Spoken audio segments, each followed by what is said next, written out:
The series begins with a group of girls on a flight headed to the Hawaiian Islands. It's a special trip designed for teenage girls who are going through emotional and psychological struggles. And the purpose of the trip is to help them become more mature and develop better ways of thinking. The woman in charge of the trip appears on a screen inside the plane, telling them that the journey is completely free of men and that it will change their lives for the better. On the plane, a girl named Shelby tries to get everyone to be friendly with one another. The story then shifts to Leah, who is in an interrogation room, telling investigators what happened to them during the trip, with a trauma therapist present to help her open up. Leah describes the moment when the plane was violently shaken, and each girl thought it was the final moment of her life. Some prayed to God, some smoked a cigarette, others listened to music, and one hugged her best friend. Leah, however, did the strangest thing imaginable. She kept reading her favorite book while thinking about her ex-boyfriend. We then go back to the time when Leah was still in school, listening to a lecture by a former graduate named Jeffrey, who was talking about the nature of women and their emotions. Suddenly, the teacher comes in and asks Leah to give Jeffrey a ride home because she's in a hurry. Leah agrees, and since she's writing a report about Jeffrey's book, she takes the opportunity to ask him for help. Leah grows closer to Jeffrey, and it becomes clear that they're attracted to each other. Days pass, and Leah keeps in touch with him constantly until the day she tells him that her 18th birthday is near, wanting to make their relationship official. They start dating, but one day, Jeffrey shows up at Leah's house and tells her she's just a child and that she lied to him because someone sent him her birth certificate by email. That means two things. First, someone knew about their relationship, and second, she's still 17, which means he could be charged for being involved with a minor. He asks her not to contact him again and leaves, breaking her heart. Leah collapses emotionally after losing the only person she loved, and because of her depression, her parents decide to send her on the Hawaii trip. Back in the present, Leah continues telling investigators about waking up in the middle of the ocean after the crash, where she saw one of the other girls, Janette, completely exhausted and in pain. Leah noticed that Janette was suffering from internal bleeding. Suddenly, Leah spotted an island in the distance, so she carried Janette and swam toward it. There, the rest of the girls had survived the crash and found each other. They saw Leah and Janette in the water and ran to help them, but Janette suddenly stopped breathing. Leah asked if anyone knew how to perform CPR, and luckily, the group did. They managed to save Janette, who thanked Leah in particular for rescuing her in the sea. Another girl, Martha, discovered that her legs were injured, so Shelby helped her and tried to comfort her. Shelby then decided that they needed to search for food resources before anything else. She went to explore the island alone, but Tony volunteered to join her. It turned out that Shelby had experience in hunting and surviving in the wild because of the trips she used to take with her father. The two of them kept walking around the island in search of fresh water. Because Tony was Martha's closest friend, she felt jealous of how much Martha liked Shelby after she helped her. Out of anger, Tony decided to push Shelby off a small hill, causing her to fall hard to the ground. Tony apologized and left her there, but a while later, Shelby returned to the beach with the others, pretending nothing had happened and not mentioning what Tony did. The girls then decided to look for any food or water supplies that might have fallen from the plane. They found a large stash of Pepsi cans, and Fatin discovered her waterproof bag. Luckily, her clothes were still dry. Suddenly, one of their phones caught a signal, so they decided they had to make one call, just one, to someone who could actually save them.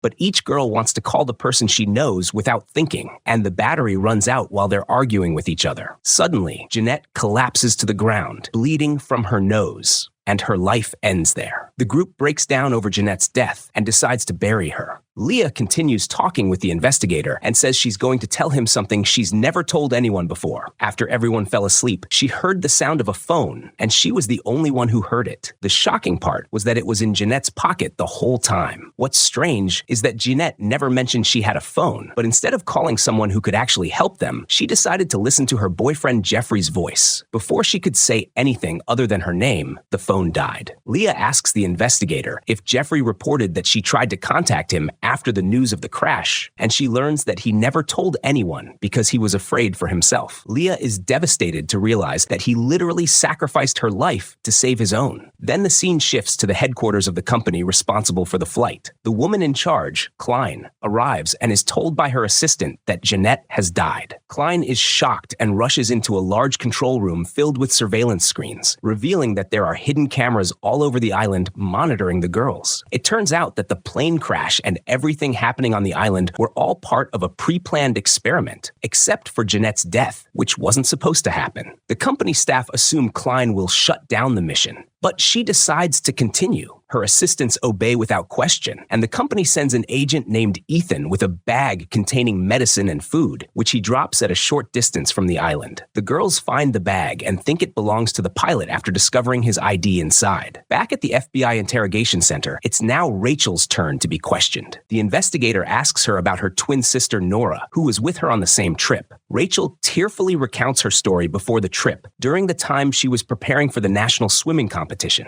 Since childhood, she had been a champion, and her parents always expected her to reach the Olympics and earn a scholarship to Stanford University. But contrary to expectations, during her teenage years, her body became much heavier than before. Her coach talked to her about her body type, saying it could never be athletic because it accumulated fat too easily. The coach even showed her pictures of other athletes whose bodies were naturally lean and muscular. Rachel was shocked. She had spent her whole life training and knew nothing else, but she pretended not to care, eating in front of her parents and then forcing herself to vomit afterward. She developed an eating disorder, became dehydrated, and was hospitalized. Despite that, Rachel kept pushing herself to lose even more weight. When the day of the competition came, Nora checked on her before the event, and Rachel reassured her and told her to leave. It was clear Nora loved her sister deeply. Rachel walked out knowing she wasn't well, performed her pre-swim routine, but collapsed and started bleeding in the water. Rachel recalls seeing in her parents' eyes the same look they gave Nora, a normal, ordinary look, while she had always been the hero, the daughter who drew admiration from them. Nora, on the other hand, didn't care about fame. All she wanted was for her sister to be healthy and happy. She tried to convince Rachel to accept reality so she wouldn't keep living in an illusion she could never achieve. Rachel says she always fought with her sister, thinking Nora lived in her shadow, but she eventually realized Nora had always been protecting her from the world. Rachel raises her arm, now missing a hand, and says she can still feel Nora's touch, holding her hand and telling her everything would be okay. Back on the island, Leah suggests that the group climb to the highest point to attract the attention of passing planes. They're convinced that someone must be looking for them, so Leah, Rachel, and Shelby go together, while Nora follows behind them out of fear for her sister.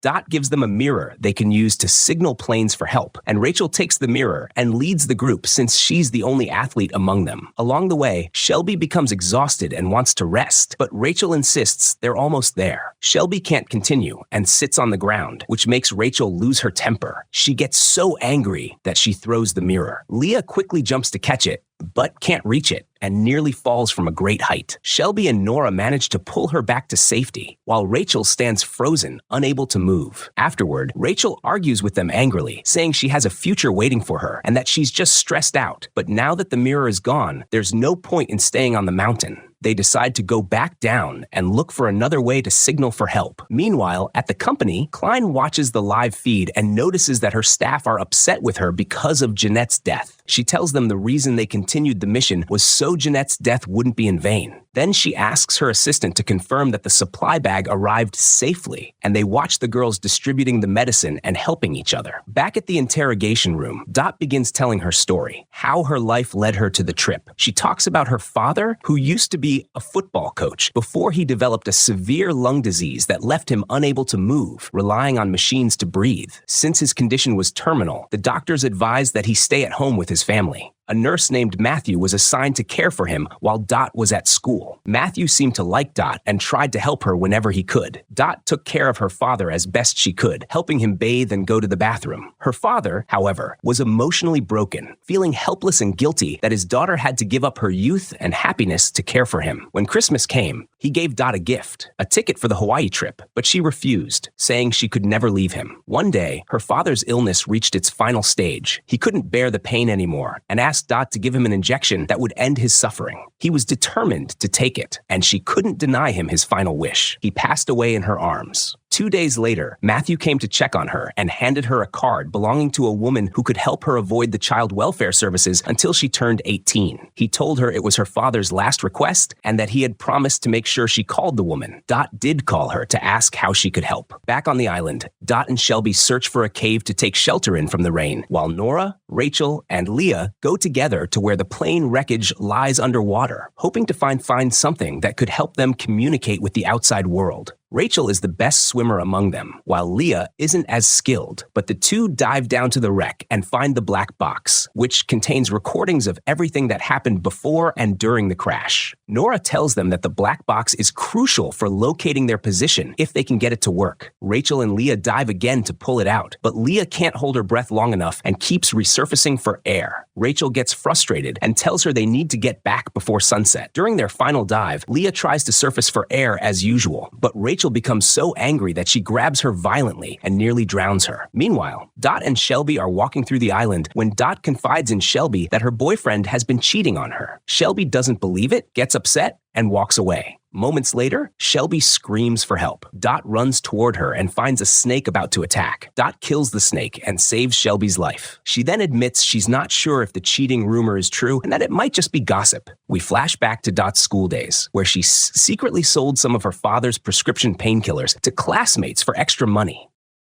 Dot sees Shelby's boyfriend doing drugs and finds him with another girl. She's deeply upset by his betrayal, especially because Shelby is kind and beautiful and doesn't deserve it. Back in the interrogation room, Dot explains that she met the woman she had spoken to on the phone, the one who promised to protect her from social services. The woman offered to pay for Dot's trip and make sure child welfare stayed away from her. Dot says she immediately knew there would be a price to pay because nothing in life comes for free. Back on the island, the girls are trying to enjoy themselves, swimming in the ocean, when they suddenly spot a bag of chips floating in the water. They start arguing about who should get it, so they decide to hold a contest. The winner gets the chips. They split into two teams, and whichever team manages to build a shelter first will win. Both teams try to work together, but the challenge reveals the more aggressive and emotionally unstable personalities among them. In the first group, Rachel is the one who always wants to be in control, while Leah can't stand Fatin because she invaded her privacy by reading her ex-boyfriend's book and the letters he wrote. Fatin had mocked Leah for dating a man in his 30s, so Leah decides to take revenge by treating her with open hostility until she finally loses control, shoves her onto the wooden platform, and starts a heated fight. Leah yells at Fatin, strips off her clothes, and dives into the water in frustration. The rest of the girls are shocked by her behavior and start to think she might have a mental illness. In the second group, Tony's temper becomes a major problem. During her interrogation, she admits that her excessive anger causes trouble for everyone around her. She breaks things, lashes out, and can't control herself. During the challenge, Tony loses her temper again, frustrated that Martha keeps talking about Shelby and how much Shelby helped her. Nora notices Tony struggling to tie the wooden beams because of her nerves and offers to help, but Tony explodes in anger, destroying everything they built. Her selfishness causes her team to lose, and Martha, deeply hurt, tells her she's tired of constantly forgiving her mistakes and doesn't want to be her friend anymore. Back at the interrogation, Fatin tells her story from before the crash. She comes from a wealthy, conservative Indian family, and her mother forced her to play the cello because of her talent. But Fatin wanted to live a freer life filled with parties and relationships. Her father was more lenient, as she reminded him of his younger self. One day, he asked her to check something on his iPad related to an auction, but she accidentally discovered messages from multiple girls and realized her father was cheating on her mother with more than 10 different women, all teenagers. Shocked and disgusted, Fatin decided to expose him publicly, ruining his social reputation. When the truth came out, her family found out she was behind it, and they decided to send her on the Hawaii trip, claiming her presence was tearing the family apart. Back on the island, Leah's team wins the contest, and they all sit together in the hut they built, sharing food. Later, Fatin asks for some soda since she's run out, but Leah snaps at her, saying it's not their fault she doesn't know how to manage her supplies. Hurt and embarrassed, Fatin leaves the hut to sleep alone. In the middle of the night, thirsty and restless, she sneaks back, steals some soda from the others, and walks away. The next morning, the group discovers that Fatin is missing. Panic spreads, and then Tony returns from the forest saying she found a torn piece of Fatin's pants with blood on it. Everyone grows anxious, and they decide to search for her. As usual, Leah and Rachel argue again, this time about Rachel mocking Leah's boyfriend's book. Rachel storms off to search in another direction, with Martha following her. Along the way, Rachel suddenly falls into a pit of mud and can't climb out. The others hear her screams, rush to help, and together manage to pull her out. Everyone is exhausted and wants to return to camp, but Leah insists they can't go back until they find Fatin.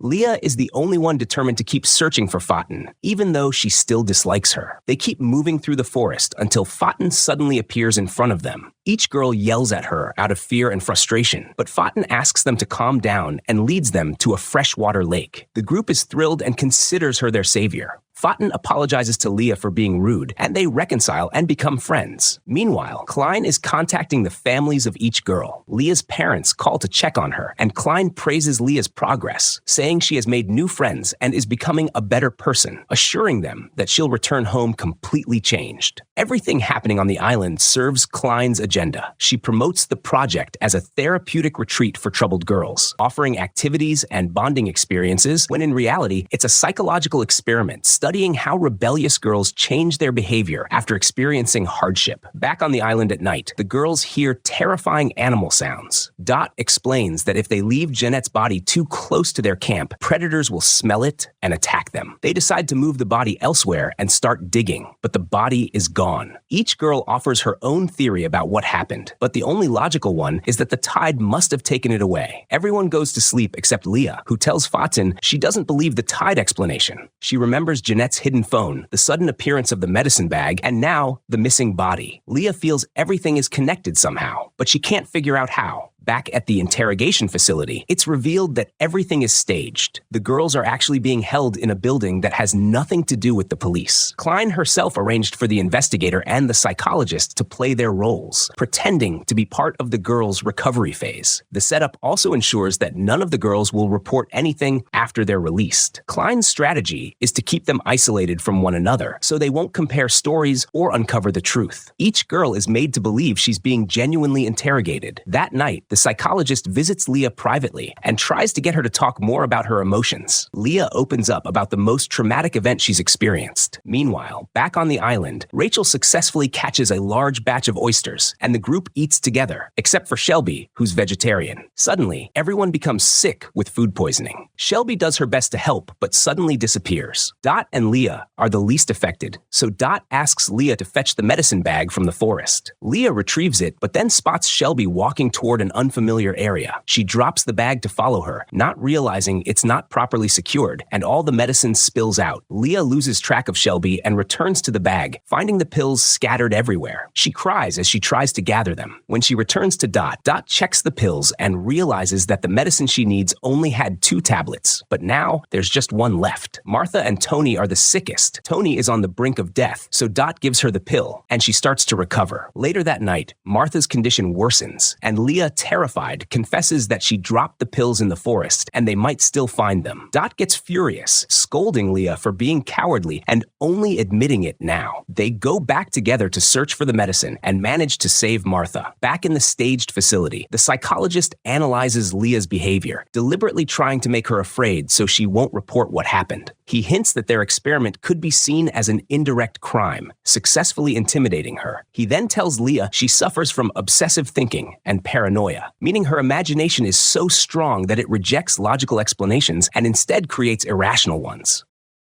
This becomes clear when Leah starts believing that Shelby is secretly plotting something, and she also becomes convinced that her old friend was the one who sent Jeffrey her birth certificate and ruined her life. Leah gets upset, loses control, and tells the psychologist that she feels judged and uncomfortable. She grows increasingly angry, pushes him, and a nurse rushes in to sedate her with an injection. We then flash back to when Klein was preparing everything for her experiment. She was looking for someone to join the project and live among the girls to monitor them closely. By coincidence, she met a graduate student named Leanne, who was working on her PhD at the university. Klein was impressed by her and invited her to participate in the experiment. Klein's assistant created a complete fake identity for Leanne, including childhood memories, social media accounts, and photos, and gave her a new name, Janette. Leanne, now Janette, became the same woman who would later die on the island. At that point, Klein launched the experiment. They staged the plane crash, placed the girls in boats, and set them adrift near the island. Leanne, Janette, looked at them and began to realize how unethical the whole project was. She decided to withdraw, but Matthew tried to stop her. During the struggle, she accidentally fell into the water and hit her head on a piece of wood. Although she appeared fine, she had actually suffered internal bleeding. That injury ultimately caused her death on the island. Back on the island, Martha regains consciousness and finds herself floating in the water. The storm had destroyed their hut, extinguished their fire, and washed away their supplies. Each girl tries to save whatever she can from the water, and suddenly Rachel spots her sister Nora crying for help in the waves. At the same time, Rachel also sees the black box that could reveal their location. She chooses to save the box, leaving her sister to be rescued by someone else. The next day, everyone is tense and frightened. They've now been stranded for over 15 days, having lost everything they worked so hard to build. Dot feels hopeless and tells them that everyone has probably forgotten about them, that no one cares anymore, and she's ready to accept death. Shelby stands alone on a high hill when she spots 2 bags washed ashore, one belonging to Fatin. They open the second bag and discover that it belonged to Janette. The girls are thrilled when they find alcohol, medicine, and other essentials inside. Leah, however, becomes furious, demanding to know how they can't see how suspiciously perfect this is. She points out that it's too convenient how every time they're in trouble, the exact supplies they need magically appear. She accuses Shelby of conspiring with someone, saying she's seen her sneaking off and disappearing at night. Shelby, humiliated, removes her false teeth and tells them that's what she's been hiding. She goes off to clean them so she can keep looking perfect. The rest of the group turns on Leah, calling her paranoid and unstable. Meanwhile, Klein is preparing her presentation for the experiment's investors. Using slides and images, she showcases what the girls have gone through on the island. It becomes clear that Klein is an extreme feminist obsessed with proving that women are more fit to lead the world than men. She claims that if women held power, there would be no wars or destruction because, by nature, they are less inclined to violence, unlike men. She argues that her experiment proves this. Although the girls sometimes fought and displayed aggression, in the end, they formed deep emotional bonds, overcame conflicts, and achieved moments of profound peace. Klein concludes her speech by saying that if one day someone asks what caused the end of the world, the answer will be simple. It was the refusal to adopt her experiment. Those who dismissed it as a failure are the ones who doomed the world to collapse under male destruction. Back on the island, Fatin hears the sound of a plane. The girls look up and see it approaching. The pilot spots them and waves. The group bursts into tears of joy, screaming and celebrating, unable to believe they're finally being rescued. Everyone rejoices, except for Shelby, who stands apart, visibly sad and emotionally distant.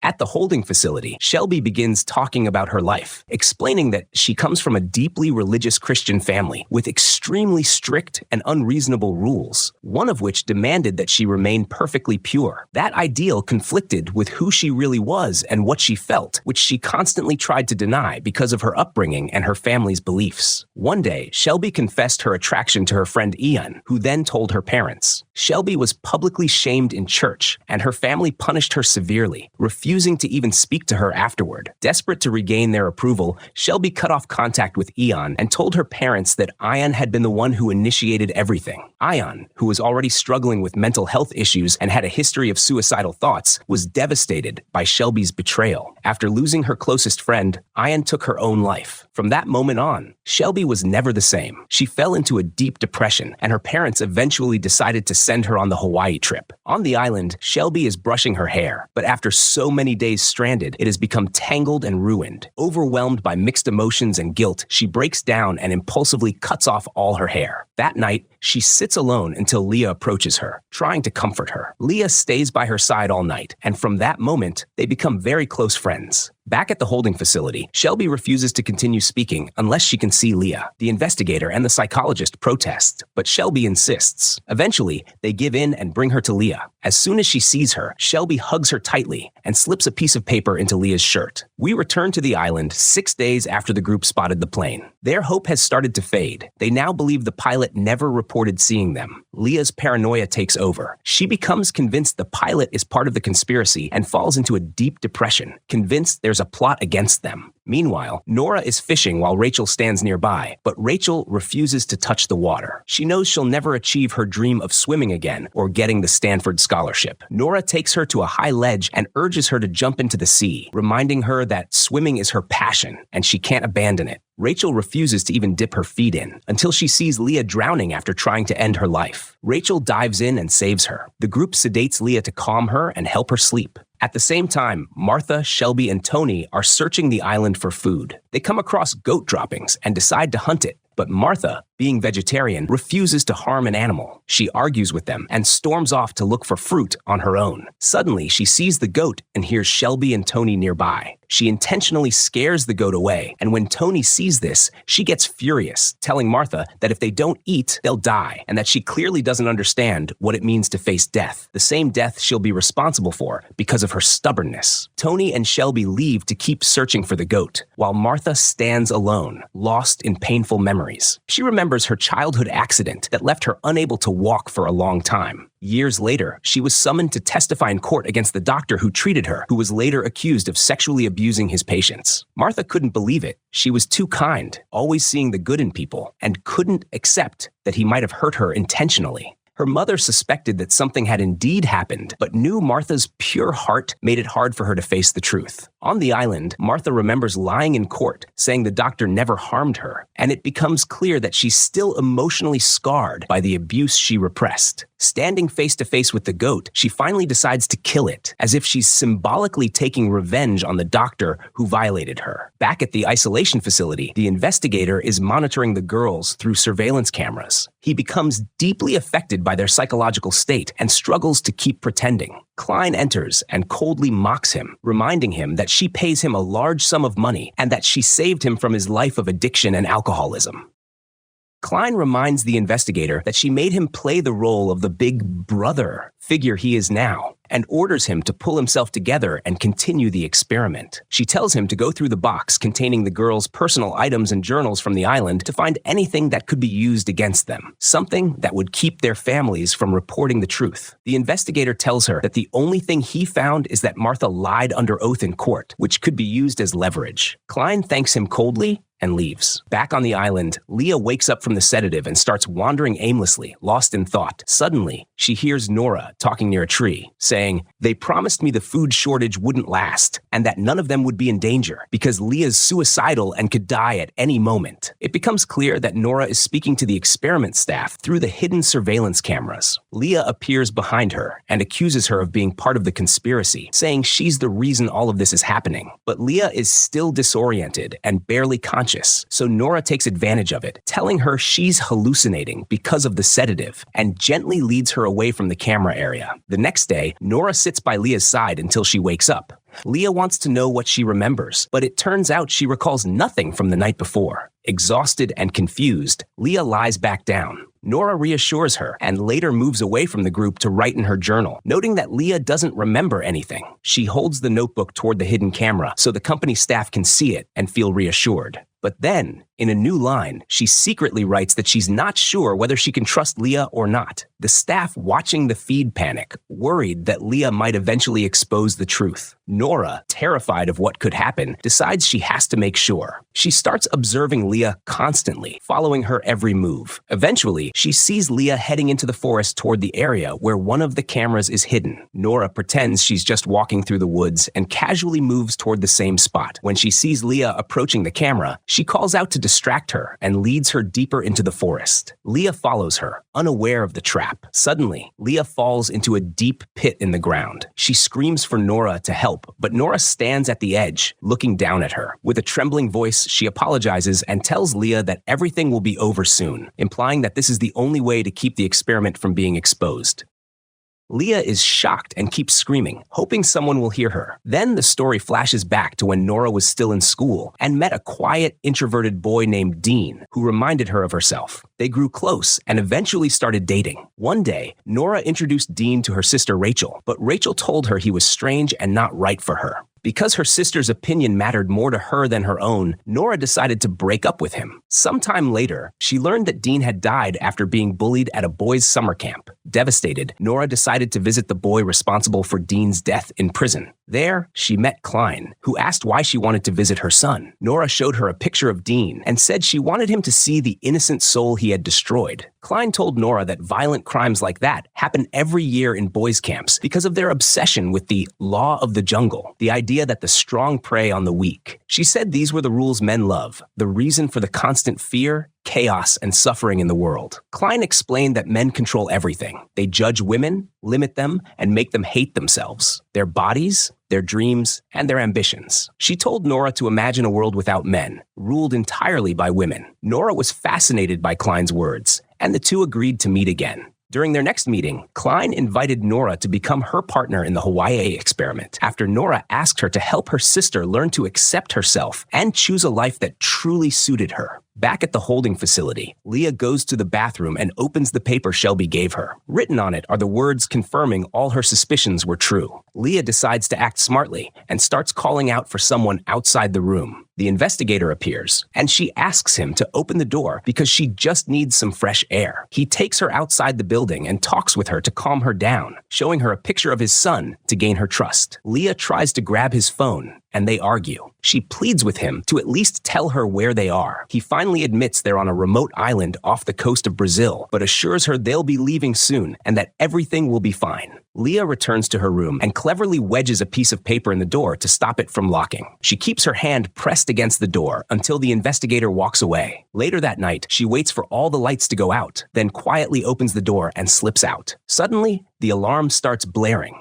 Leah panics, thinking they discovered her escape, and runs through the building in the dark, not knowing where to go. The power flickers until she finds a room to hide in. Then the lights come back on, and Leah realizes she's in a control room filled with surveillance monitors, each screen showing different islands, all resembling the one they were stranded on. She finally understands that everything that happened to them was part of a massive, orchestrated experiment, just as she had suspected all along. And with that revelation, the first season of The Wilds comes to an end.